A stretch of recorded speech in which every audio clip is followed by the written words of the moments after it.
So everybody's been hearing about agents, I think, in the last presentation. How many of you use agents in your daily life, in your work? So it feels like the Oprah Winfrey moment of agents, right? You get an agent, you get an agent, everybody gets an agent for something. Well, this is going to be the next like 5-7 years where you're just going to see an explosion of this thing, right? So, good morning. I'm glad to be here. Today, we are going to explore how the Atlantic region can lead in the building of AI-ready digital infrastructure. Infrastructure that's designed for both training and inference, optimized for efficiency, resilience, and most important, sovereignty. We look at the paradigm shift and the Atlantic opportunity, challenges in construction, and how we can overcome with all of this with collaboration and innovation. Let's see, that's not moving. My clicker is not working. There we go. All right. So before we sort of like dive into infrastructure, let's sort of like level set. What is the AI workload, right? What is driving a lot of this need for great infrastructure? So typically, AI workloads fall into two categories, right? Training and inference. You've heard this throughout the day. We all are living and breathing this language. Training, if you think about it, just involves massive centralized compute. Think of them as super large data centers packed with a lot and lot of GPUs that require a lot of power. And it's very energy intensive and benefits from scale. The larger your GPU clusters are, the better your models are, and the bigger you will need them as you try to reach AGI or superintelligence, right?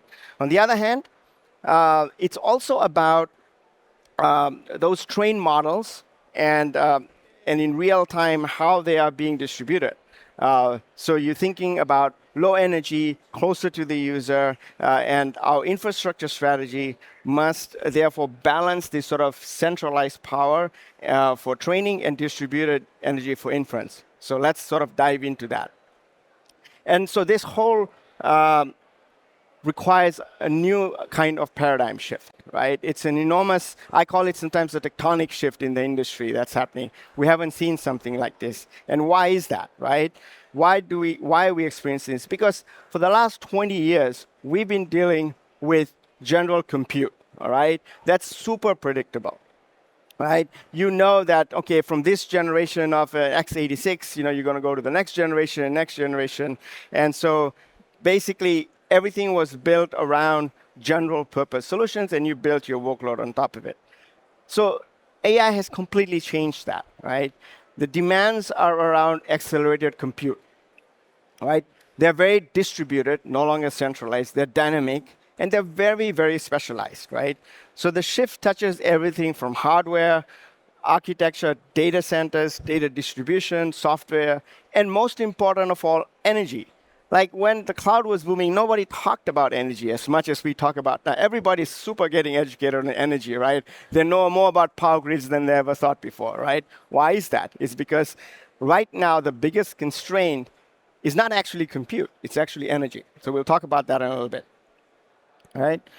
So let's look at how this paradigm shift gets into infrastructure overall, right? So there's a dramatic transformation underway, right, from traditional centralized systems to AI-ready distributed systems. So on the left, we see the world of traditional infrastructure, general purpose compute, centralized data centers. These systems were designed for predictable, stable workloads, as I said, such as web hosting, enterprise, sort of cloud and storage. However, AI has completely changed the game. Training inference workloads are more dynamic. They spike, they shift, and demand super low latency for things like inference, right? So that means that you cannot fit the new AI infrastructure into your existing data centers and traditional AI infrastructure, right? So on the right is kind of like how the new infrastructure looks like, right? It represents a completely new paradigm. We're moving towards more and more accelerated computing. That means you don't have a need for CPUs. I consider the CPU as like basically used for accounting. It's like super not like, intensive at all, right? So using GPUs, TPUs, and specialized hardware, and optimizing for parallel processing instead of one big data center, we now see a much more bigger distributed architecture. Clusters of compute nodes closer to the end users, and data sources enabling faster inference in real-time analytics. Workloads have become more and more dynamic. Scaling up and scaling down or scaling across. These are the terminologies that you'll start hearing. And they're based on model demand. Models get bigger and bigger every year. Actually, models grow about 100x every year, just to give you some perspective. And hardware grows at less than 10% every year, right? So the gap is enormous, right? So in short, like this paradigm shift isn't just technical, right? It's strategic to stay competitive. Organizations and regions must think and rethink even how they must design, deploy their digital infrastructure going forward. So let's talk about this accelerated computing, right? This is a term that I keep bringing up because it's no longer just compute. It's actually accelerated compute, right? So on the hardware side, GPUs and AI accelerators are becoming the backbone of modern computation. No longer it's going to be compute, it's going to be GPUs and XPUs and things like that you'll hear, right? So that means that there's going to be a demand on high performance memory, low latency interconnects. We all know, the interconnect world. And these are going to be very critical to feed these accelerators efficiently. On the software side, optimization is just as crucial. So one of the things that, in my previous life when I was at Microsoft working in the AI chip and system, we actually realized that, you can't design hardware by itself and then go build the software, right? In AI, the hardware and software, there's a new terminology that came across, which is called hardware-software co-design. That means that anytime you're building hardware, you have to incorporate the software piece of it. And so that became like super critical, right? So the synergy between the hardware and software defines what it means to be AI ready. So one example is that you don't think about systems as servers anymore. You think of systems as your rack. But in the future, that system is going to be your data center. It's going to be a completely different way of looking at things, right?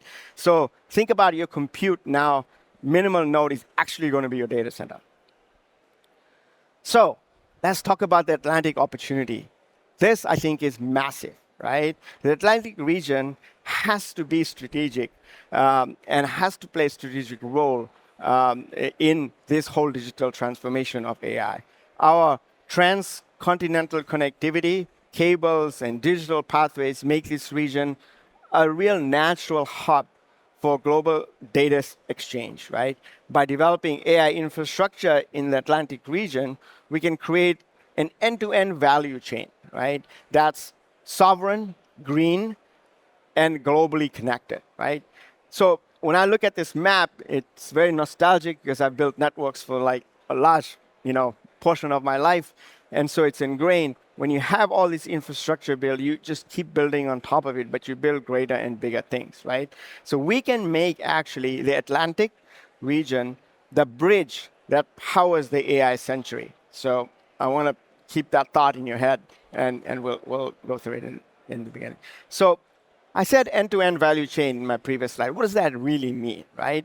So we have to think about AI as a complete value chain, right? From model creation all the way to the real world application.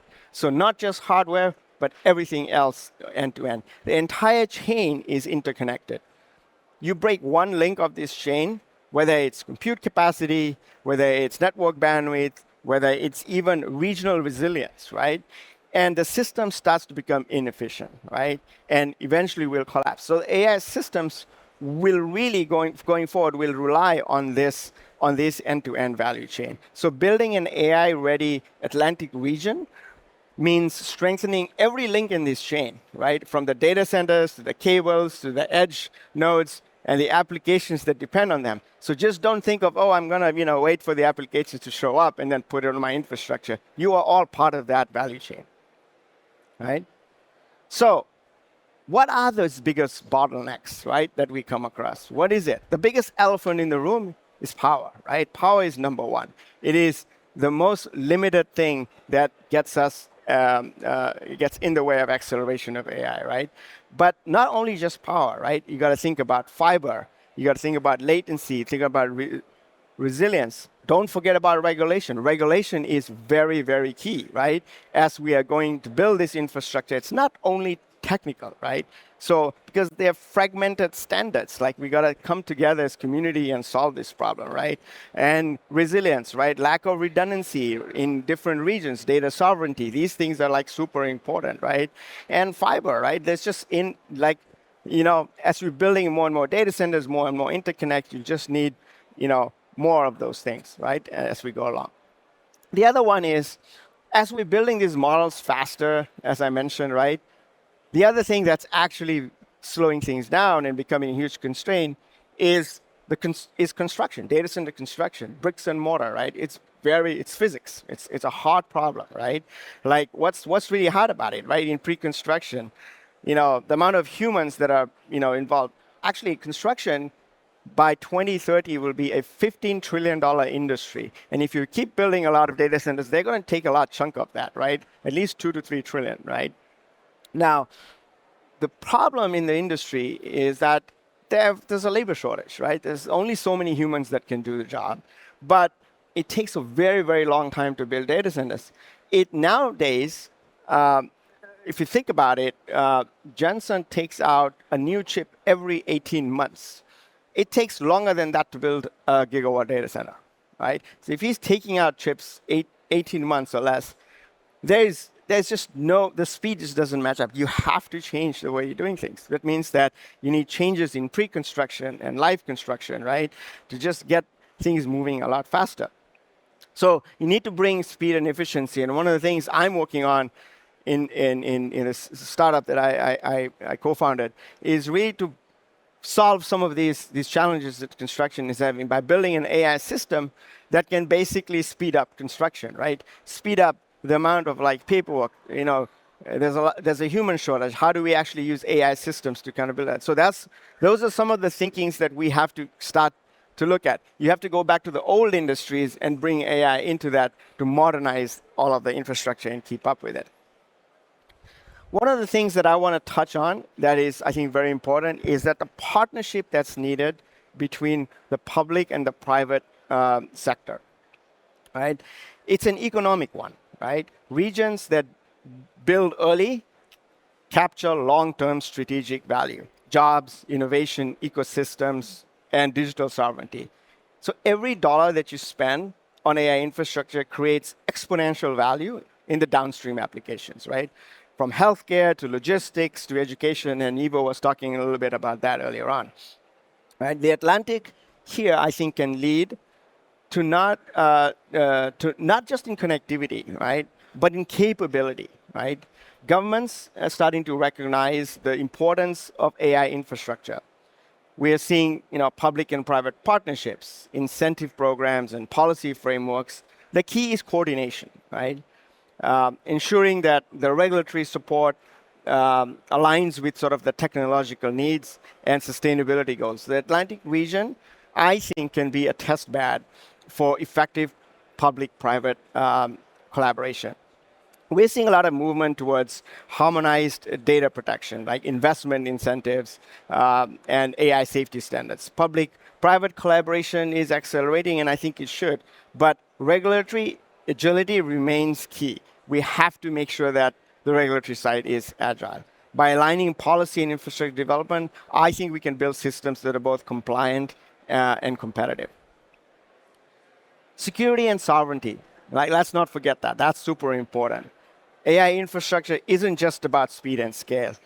It's also about trust, right? Redundancy, sovereignty, resilience must be built into the network, right? We can't afford single points of failure, data dependencies, compromise national or regional control, including the grid, right? This is why sovereign AI infrastructure is actually a strategic priority, right?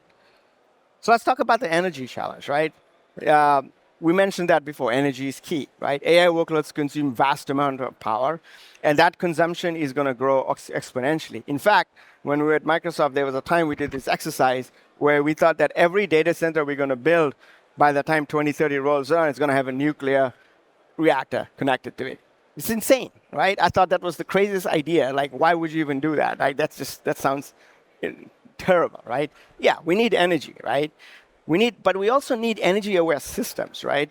Like, and we need to be smarter at smaller resource allocation, dynamic cooling, renewable integration, and I think that the Atlantic is great potential for renewable, right? Wind, wave, hydro gives us advantage of designing things in a very different, intelligent way. So I want to push this idea in the Atlantic region, right? And what does energy-aware systems mean? I'm really passionate about this because I also feel like if we keep just packing more and more power and starting to build nuclear reactors with every data center, that's probably not where we want to end up, right? So what do we need to do? We need to build all our systems end-to-end that are very energy aware, right? So that means the workloads. Let's start with that, right?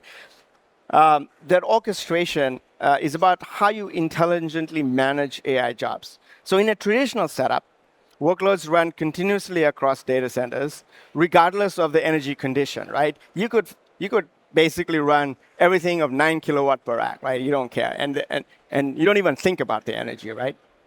But um, that's not what happens in AI, right? So energy-aware orchestration will dynamically shift workloads based on real-time factors, such as where's the power available, where's the better cooling efficiency, or where's the renewable energy input that I can take, right? This approach not only reduces emissions, but also flattens the power demand peaks, right? Making operations more grid-friendly. When we were building out a massive data center in Microsoft years ago, we were doing 100 megawatt swings, and we got a call from the utility saying, what the heck is going on? What are you guys doing, right? I mean, that's a dangerous problem. We could cause harmonic issues, right? And AI efficiency doesn't only come from hardware, right? It's also about smarter algorithms.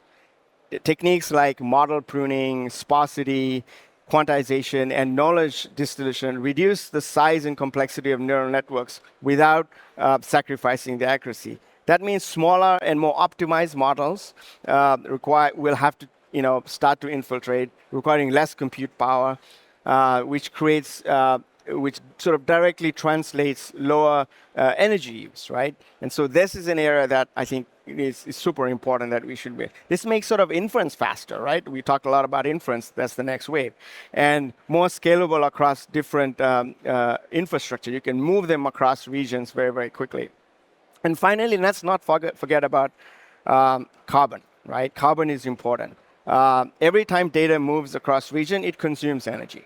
Carbon-aware routing enables real-time use of carbon intensity data from grid to decide where's the most suitable point for the distribution. For example, if energy in one region is currently cleaner because it's wind or solar, then traffic can be rerouted through that path because you are using something that's a little bit more energy intensive, right? And this approach ensures that data movement overall reduces carbon footprint of all AI applications. And this is going to be a super important topic, right, as we go into it. And again, this isn't just about sustainability. It's about resilience, cost optimization. All of these facts have to be factored into it. So let's talk about what about the business case, right, of investing in AI infrastructure. You may say, why should we be investing more in here, right? As AI becomes embedded in every sector, the underlying infrastructure, compute, connectivity, systems, this is going to lead, you need to lead in innovation and productivity, right? The global economic impact of AI is accelerating rapidly. According to sort of a lot of the analyst report that you read, right, AI could contribute to trillions of dollars to the GDP by the end of the decade, right? But capturing this value depends on having the infrastructure to support the high performance inference and deployment and all of that, right? And so basically, simply put it, no infrastructure, no AI economy. That's simple as it is, right? So one of the things I was thinking about as I was sort of, coming on a flight here to think about, what I wanted to talk about, I wanted to leave you all thinking about having a readiness matrix, right? It's very, very important to have an AI readiness matrix. And so I kind of put this picture up there, collection from, telegeography, Cloudflare, and all this kind of thing.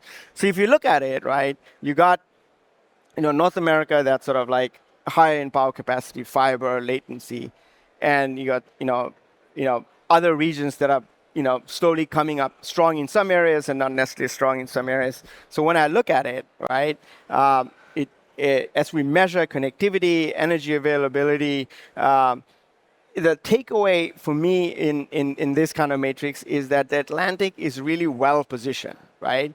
It's really, really well positioned, and it's a very key region. But it needs focused investment, right? It needs focused investment, needs the workforce ready to sort of capitalize the use. So I would love to see this matrix move towards all green over the next decade.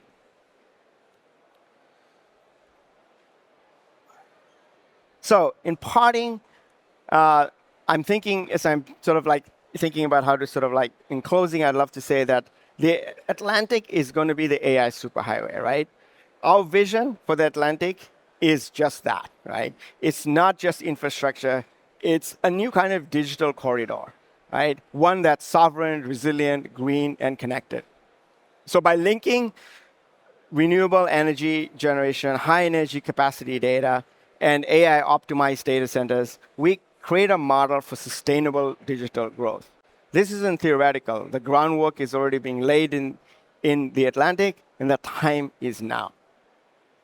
Obrigado. It was great to be here. Thank you very much.